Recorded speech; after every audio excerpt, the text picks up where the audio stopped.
আসসালামু আলাইকুম সুপ্রিয় শিক্ষার্থী বন্ধুরা, আমি তোমাদের প্রিয় আতিক স্যার। আজকে আমি তোমাদের জন্য নিয়ে এসেছি রাজশাহী সরকারি পিএন বালিকা উচ্চ বিদ্যালয়ের বার্ষিক পরীক্ষার নবম শ্রেণীর গণিত বিষয়ের সম্পূর্ণ সমাধানের ভিডিও।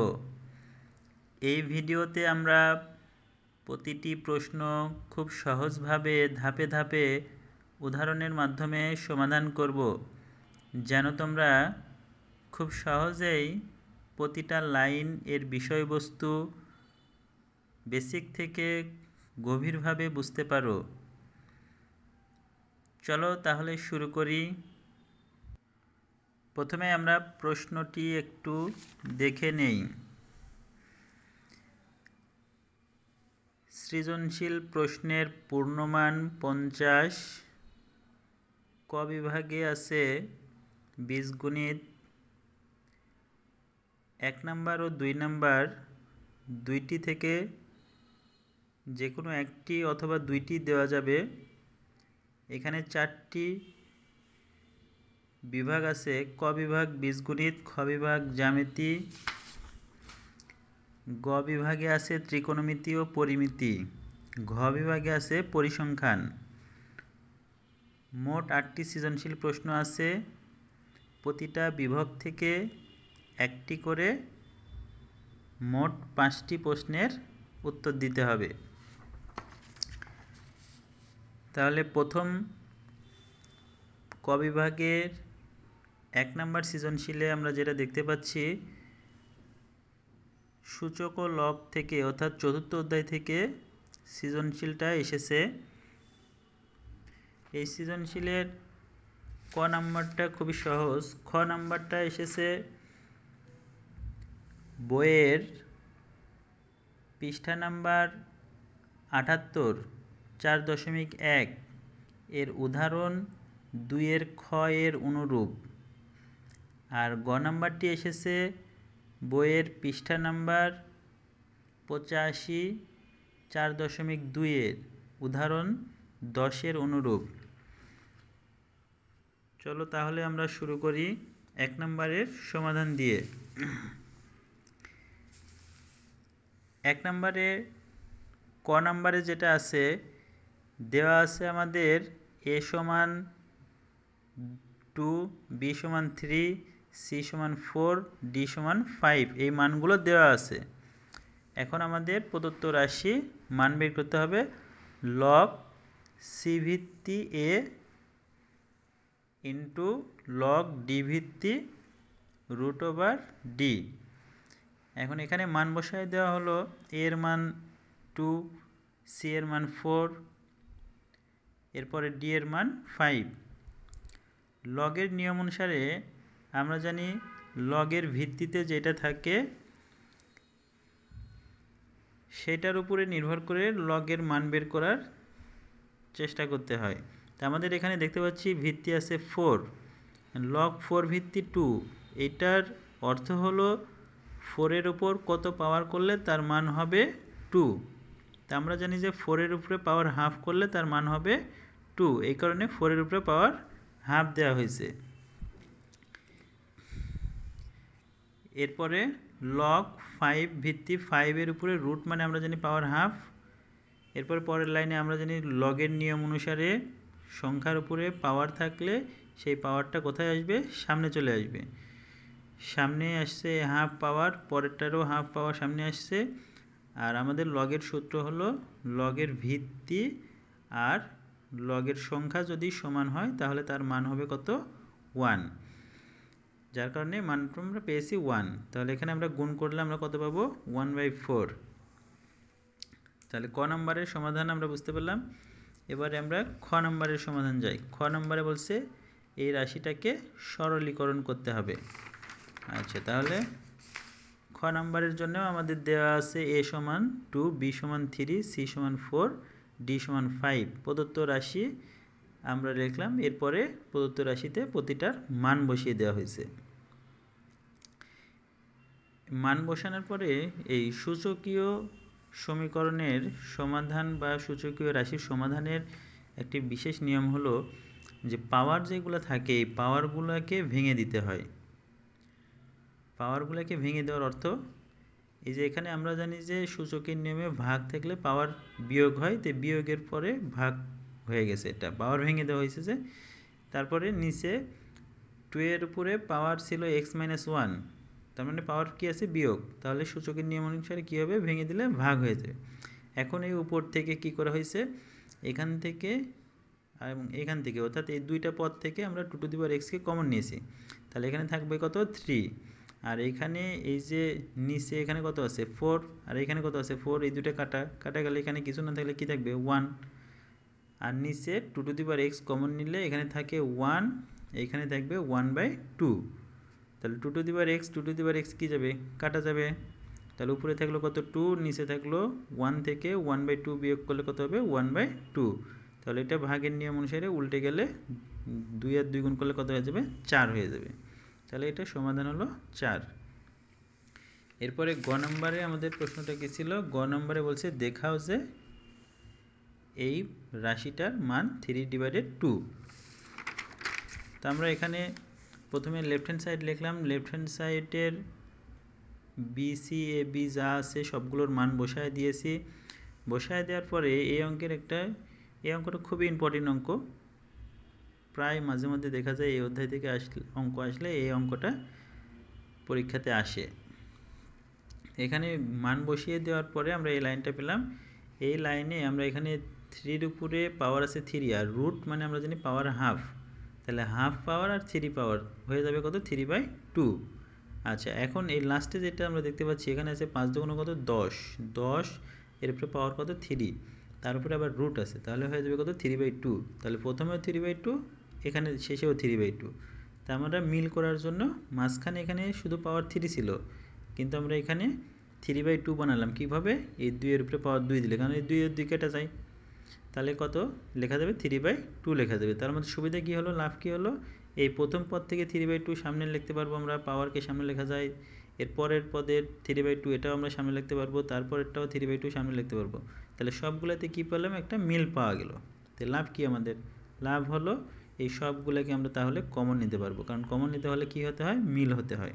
তাহলে 3/2 সবার কাছ থেকে কমন নেওয়া হয়েছে, আর লগের নিয়ম অনুসারে লগ কমন নিলে যোগ থাকলে কি হয়ে যাবে গুণ, আর বিয়োগ থাকলে হবে কি ভাগ, তাহলে এখানে ছিল কত 3 আর এখানে ছিল কত 4, তাহলে এই দুটো গুণ হলে 3 × 4, আর এখানে ছিল কত 10, তাহলে 10 কি হয়ে যাবে ভাগ হয়ে যাবে, 3 3 4 12, নিচে কত 10, 12/10, উপরে লগ 12/10, নিচে লগ 12/10, তাহলে কি হবে কেটে যাবে, কেটে গেলে থাকলো কত 3/2। এটা হচ্ছে আমাদের রাইট হ্যান্ড সাইড। এখন আমরা সমাধান করব 2 নাম্বার সৃজনশীল। এই 2 নাম্বার সৃজনশীল এটা আছে বইয়ের পৃষ্ঠা নাম্বার 214, 11.1 অনুপাত ও সমানুপাত অধ্যায়ের উদাহরণ 11-র খ নাম্বারের অনুরূপ হচ্ছে ক আর খ। আর গ নাম্বারে যে প্রশ্নটা আসছে এটা আবার বইয়ের পৃষ্ঠা নাম্বার 211, অনুশীলনী 11.1-এর উদাহরণ 6-এর বিপরীত প্রমাণ। এই প্রমাণটা পরীক্ষাতে, বোর্ড পরীক্ষাতেও অনেকবার আসছে, মাঝে মধ্যেই আসে। এই গ নম্বরটা খুবই ইম্পর্টেন্ট, খুবই মারাত্মক ইম্পর্টেন্ট, এই সৃজনশীলটাই ইম্পর্টেন্ট, পরীক্ষাতে বহুতবার আসছে। আচ্ছা, আমরা শুরু করি এটা কিভাবে আমরা সমাধান করব। আমাদের এখানে প্রশ্নে কি বলা আছে, ক নম্বরে দেওয়া আছে উদ্দীপকে ABCD ক্রমিক সমানুপাতি। ক্রমিক সমানুপাতি দেওয়া আছে, তাহলে ক নম্বরে আমরা ওটা লিখলাম যে দেওয়া আছে ABCD ক্রমিক সমানুপাতি। ক্রমিক সমানুপাতি অর্থ আমরা জানি যে ABCD ক্রমিক সমানুপাতি হলে A অনুপাত B সমান B অনুপাত C সমান C অনুপাত D, আর অনুপাত মানে আমরা জানি ভাগ, A/B সমান B/C সমান C/D।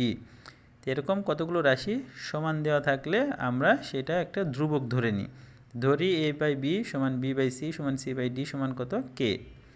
আচ্ছা, এবার আমরা সুবিধার্থে শেষের থেকে মান বের করি, প্রত্যেকটা সমানই K, তাহলে আমরা লিখতে পারি C/D সমান K, C সমান DK, এরপরে B/C সমান K, B সমান CK, আর C এর মানে যে পাওয়া গেছে DK,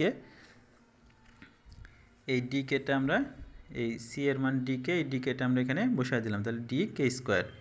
এরপরে আমরা a বাই b সমান কি লিখব k, তাহলে a বাই b সমান k, a সমান bk, আর b এর মান আবার আমরা এখানে কি পাইছি dk স্কয়ার, ওইটা এখানে বসানো হলো dk স্কয়ার, তাহলে dk কিউব, তাহলে a এর মান d এর মাধ্যমে, b এর মান d এর মাধ্যমে, c এর মানও d এর মাধ্যমে প্রকাশ হয়েছে। আমাদের প্রশ্নে বলছিল যে a b c এর মানকে d এর মাধ্যমে প্রকাশ করো।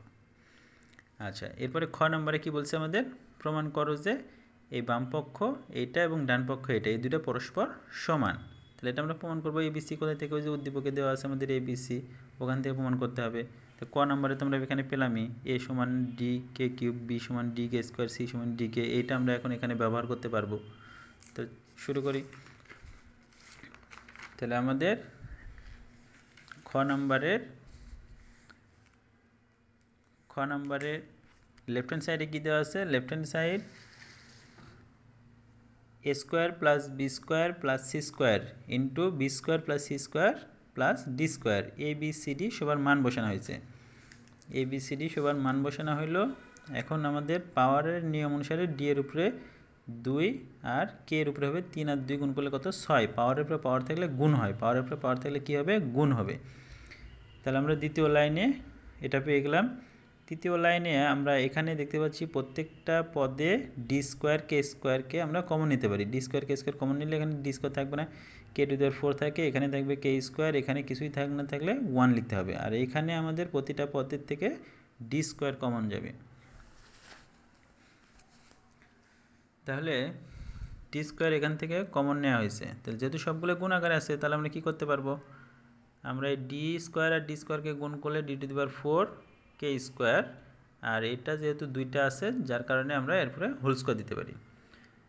অ্যান্ড রাইট হ্যান্ড সাইডে একইভাবে আমরা মান বসায় দিয়েছি। এখন এখানে যে ডি আর ডি গুণ করলে ডি স্কোয়ার, কে কিউব আর কে স্কোয়ার গুণ করলে কে টু দি পাওয়ার 5। পাওয়ার গুণের ক্ষেত্রে আমরা সূচকের নেমে কি জানি, পাওয়ার যোগ হয়, তাহলে এই কারণে 5 হয়েছে। এখানে 2 আর 1 কত 3 হয়েছে, এখানে ডি স্কোয়ার কে, তাহলে এই দুইটার থেকে সবগুলো থেকে কী কমন যাবে, ডি স্কোয়ার কে কমন নিতে পারবো। তাহলে k to the power 4 plus k square plus 1, আর পুরোটার উপরে হোল স্কোয়ার আছে, এই হোল স্কোয়ারটা সবার উপরেই আছে, তাই d to the power 4 k square আর এটার উপরে হোল স্কোয়ার, তাহলে এটাই আমাদের প্রমাণ। এরপরে আমাদের গ নম্বরে কি আছে, গ নম্বরে ছিল ওই উদ্দীপকে দেওয়া আছে P square minus 2p divided x plus 1 equal 0। এখান থেকে আমাদের দেখাতে হবে পি এর মান এত। তাহলে আমরা উদ্দীপকে যে তথ্যটা দেওয়া আছে সেখান থেকে লিখতে পারি P square minus 2p divided x plus 1 equal কত 0। অ্যান্ড এখান থেকে আমরা 2p বাই এক্স এইটাকে রাইট হ্যান্ড সাইডে মানে বাম পক্ষ থেকে ডান পক্ষে পার করলাম। কেন পার করলাম, তার তো অবশ্যই উদ্দেশ্য আছে। কী উদ্দেশ্য দেখা যাক, ওই ডান পক্ষে যে 2p আছে ওই 2pকে যদি আমরা এই পাশে ভাগ আকারে পার করি, তাহলে ওখানে কিছু না থাকলে কী থাকবে, এখানে কিছু না থাকলে থাকবে 1, তাহলে ডিভাইড কত হলো 2p। আচ্ছা, এখন আমরা এটা যোজন বিয়োজন করব। আচ্ছা, কেন যোজন বিয়োজন করতেছি, যোজন বিয়োজন করার উদ্দেশ্য হলো আমাদের যে প্রমাণ আছে সেই প্রমাণের ফরম্যাটটা নিয়ে আসা। প্রমাণে এই যে আমাদের আছে কি 1 প্লাস এক্স 1 মাইনাস এক্স, এই অবস্থাটা তৈরি করতে হবে 1 প্লাস এক্স 1 মাইনাস এক্স। তাহলে আমাদের এখানে উপরে আছে 1, নিচে আছে এক্স, তাহলে এটা কী করলে এই ফরম্যাট পাওয়া যাবে, যোজন বিয়োজন করলে। যোজন বিয়োজনের নিয়ম হলো উপরেরটার সাথে নিচেরটার যোগ, আর নিচে হবে উপরেরটার সাথে নিচেরটার বিয়োগ। তাহলে আমরা এখানে যোজন বিয়োজন করলে আমরা পাবো বাম পক্ষে এটা, ডান পক্ষে এটা পেলাম। এখন বাম পক্ষে যে অবস্থাটা তৈরি হয়েছে এটা আবার সূত্র পড়ে গেছে, বর্গের সূত্র, যার কারণে পি প্লাস 1 হোল স্কোয়ার, এখানে 2 এর আগে মাইনাস আছে তাই পি মাইনাস 1 হোল স্কোয়ার, আর এই পাশে যেটা আছে এটা থাকলো। এই পাশ থেকে এই স্কোয়ারকে যদি আমরা এই পাশে পার করি তাহলে কী হয়ে যাবে, রুট হয়ে যাবে। আচ্ছা, এখন যে ফর্মেটটা পেলাম আমাদের প্রায় কাজ শেষ। এখন আমরা যদি যোজন বিয়োজন করে দিই তাহলে আমাদের যেটা প্রমাণে আছে সেই প্রমাণটা চলে আসবে। তাহলে আমাদের এখন কি করতে হবে, আরেকবার যোজন বিয়োজন করতে হবে। তাহলে এই লাইন থেকে এই লাইনে কি করা হলো, যোজন বিয়োজন, উপরেরটার সাথে নিচেরটার যোগ, উপরেরটার সাথে নিচেরটার বিয়োগ। তাহলে এখানে 1 আর 1 কাটা, নিচে পি আর পি কাটা, তাহলে উপরে থাকবে 2p, নিচে থাকবে 2 আর 2 কাটা গেলে আমরা পেয়ে যাব আমাদের প্রমাণ। এবার আমরা শুরু করতেছি খ বিভাগ জ্যামিতি। 3 নম্বর সৃজনশীলের ক নাম্বারটা খুব ইজি, বৃত্তের ব্যাসার্ধ দেওয়া আছে, পরিধি ও ক্ষেত্রফল বের করতে হবে, সূত্রে বসালেই কাজ শেষ। খ নাম্বার যে প্রমাণটা আছে এটা আমাদের বইয়ের পৃষ্ঠা নাম্বার 155 8.1 এর উপপাদ্য 19। আর গ নাম্বারে যে প্রশ্নটা আছে এটা হলো বইয়ের পৃষ্ঠা নাম্বার 162 অনুশীলনী 8.3 বৃত্ত এর অনুশীলনীর 3 নম্বর প্রশ্ন এটা।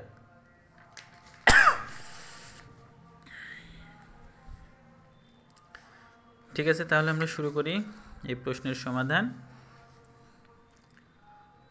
ক নম্বরে প্রশ্নে দেওয়া আছে বৃত্তের ব্যাসার্ধ r সমান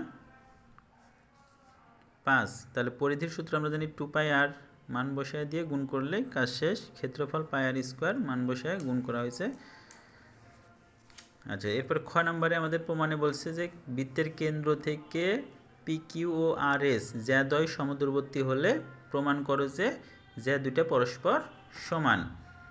আমরা বৃত্তের দুটো বেসিক সূত্র যে বৃত্তের মধ্যে দুটো জ্যা সমান হলে তাদের দূরত্ব সমান হয়, আবার দূরত্ব সমান হলে জ্যা সমান হয়। তা আমাদের এখানে দূরত্ব সমান দেওয়া আছে, জ্যা সমান, এটা আমরা প্রমাণ করব। তাহলে প্রথমে একটি বৃত্ত আমরা আঁকে নিয়েছি, দুইটা জ্যা পরস্পর সমান করে আমরা আঁকাবো এবং সমান দূরত্বে আঁকাবো। আচ্ছা, তাহলে আমাদের প্রথমে একটা এই চিত্রের মতো একটি চিত্র আঁকাবো। আমরা প্রথমে বিশেষ নির্বাচনটা লিখব যে মনে করি ও কেন্দ্র বিশিষ্ট বৃত্তের দুইটি জ্যা PQ ও RS এবং OM লম্ব PQ ও ON লম্ব RS। এখানে OM আর ON সমান হলে প্রমাণ করতে হবে যে PQ সমান RS। প্রমাণের জন্য একটু অতিরিক্ত অঙ্কন প্রয়োজন। OP ও OR যোগ করি, এখান থেকে আমরা OP আর ORটা যোগ করেছি অতিরিক্ত। আচ্ছা, এখন আমরা আসি প্রমাণে। প্রশ্নে আমরা এখানে লিখে নিছি